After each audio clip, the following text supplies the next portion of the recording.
কারোর জন্য আলাদা দেওয়া আছে?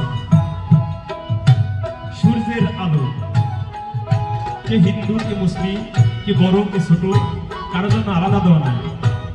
এই যে বাতাস, অক্সিজেন আমরা খেয়ে পাচ্ছি, সকলের জন্যই একই ব্যবস্থা। যা কিছু সুবিধা সবার জন্য এক।